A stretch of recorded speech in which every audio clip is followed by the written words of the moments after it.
In training, we have been told to drag a coon hide, lead a pet coon, etc. But your pup soon learns to associate your tracks with the trail of the drag, and when you carry the coon hide, he simply follows your track to where you start the drag again.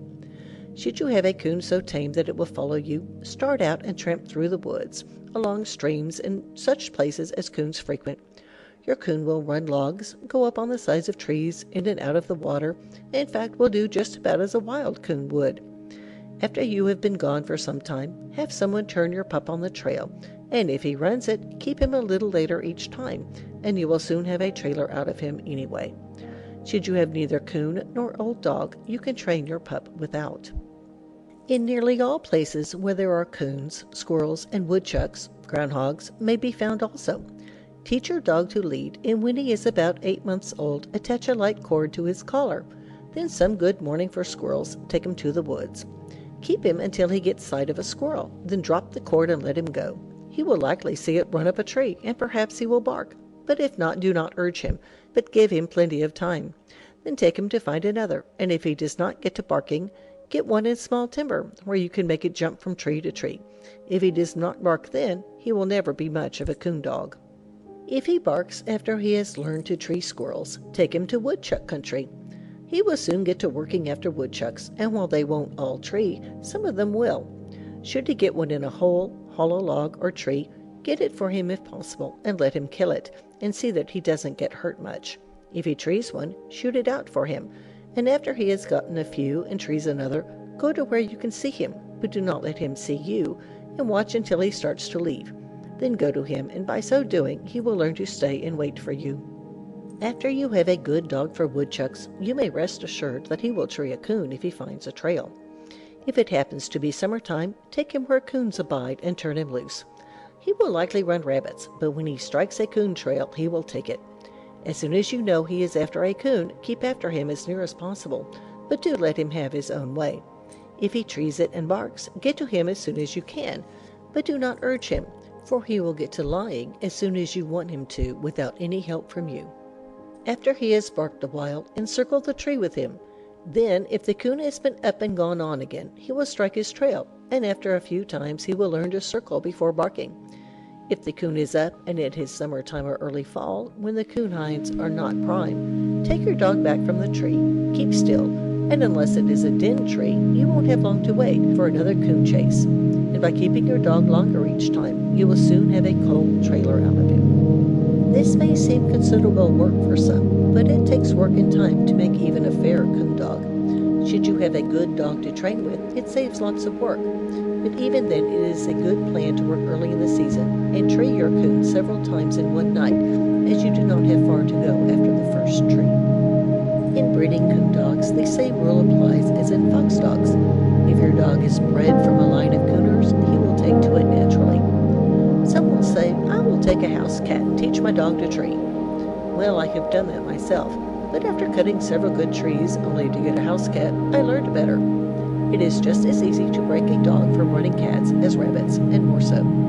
I do not consider a dog that will run and tree every house cat he strikes the trail of a number one coon dog, no matter what his other good qualities may be. Years ago, when timber was more plentiful than now, I always trained my dog to take care of himself when a tree was cut for coons, and I never have a dog get hurt, nor have many coons to get very far from the tree. They are easily taught by cutting small trees in the daytime and making them keep back until the tree is down. But now timber is getting rather scarce and valuable to cut for coons. When a dog is trained for coon so that he is first class, he is valuable in dollars and cents as well as satisfaction. One of our good friends sets the value in this way, and we agree with him, except that where one is training a dog for his own use, love of the pursuit in woods repays him in a measure for his trouble. A man ought not to expect to get a first-class coon dog for $5 or $10. In fact, one can't be trained for that price, not saying anything about his feed. In the first place, stop and consider how many nights one has to be taken out to get him to understand running them, and to learn their tricks and to tree and stay treed. They may do this in a reasonably short time with another older, well-trained dog to show him how to find the tree and keep him out there. But then take him out by yourself, and when Mr. Coon goes in the creek or around an old pond or bog, Your young dog lacks experience and a year's work or more. Then there is the rabbit, which he must be broken not to run, and a dog can always find their tracks before he can a coon. Now here is where the right kind of judgment must be used, as all dogs cannot be handled alike, and one may spoil a pup in trying to break him from rabbits. So take everything into consideration. It is worth far more to train a dog for a first-class coon dog than most people consider, what it requires to train a dog and what he should be worth when properly broken. Of course, it is not so much work to train a dog to run fox, as there is generally a lot of fox dogs one can turn in with, and that way get a young dog started and he will take to running them naturally. I think a good dog, either a foxhound or one that has never run foxes, makes the best dog, although curs or coon dogs are not to be kicked out, that is if they are good, true hunters. I wouldn't advise trying to train a hound with a cur unless he is an old coon dog. Try and get your dog on a coon right in the start, and do not let him fight too much the first time, unless he is an extra fighter. Do not let your dog stay out hunting when the other dogs have treed a coon. Make him come in and bark up the tree. Always climb the tree for your dog and get what he has, no matter if it takes until daylight. When I own young dogs, I always train them myself. I never permit a stranger to handle them. It is all right for strangers to handle the old dogs once they are trained, but the hunter who wishes to have good dogs should train them himself, or have a man who thoroughly understands the proper way to use young dogs. It is a very easy manner to spoil a dog when you do not know exactly how to proceed.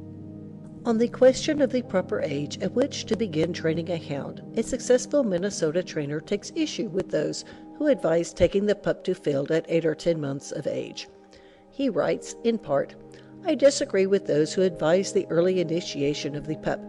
Any kind of fairly well-bred pup will run, not only at 10 months, but at 5, 6, or 7 months. But the point to consider is, will a dog put at hard work at such an age become a hardy one?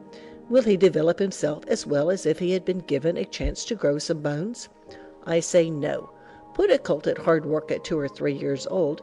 Will he ever be the horse which he would have been if he had only been broken at 4 or 5 years old? Every horse breeder knows that if he wants a good roaster, he must give him a chance to grow.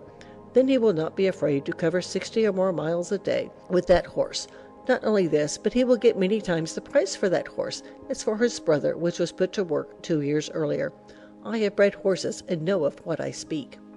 There are many reasons why a sportsman should not start to train his dog to hunt before he is full grown. That is, at least not until he is 12 to 15 months old. Before that age, a pup may have the will, but he has not the strength to cover the ground of an old dog. A man who has a valuable pup should wait until he is capable to stand hardships, until he has also a good knowledge box. In allowing a pup of 6, 7, 8, or 10 months to hunt, he will learn more bad tricks than good ones, such as to remain in the bush longer than necessary, and soon become a long-record dog.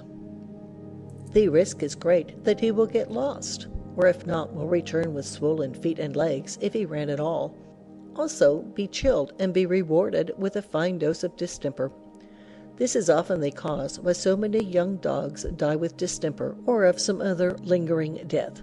But if a man gives time to his dog to develop and get strong, the chance is, should he ever get distemper, it would be but a slight attack from which he would soon recover. We take it, however, that our well-informed friend does not mean to imply that a pup should not be taken afield and given a kindergarten course earlier than a year old. His contention is, no doubt, that the pup should not be permitted to overexert himself or to be thrown too much on his own resources.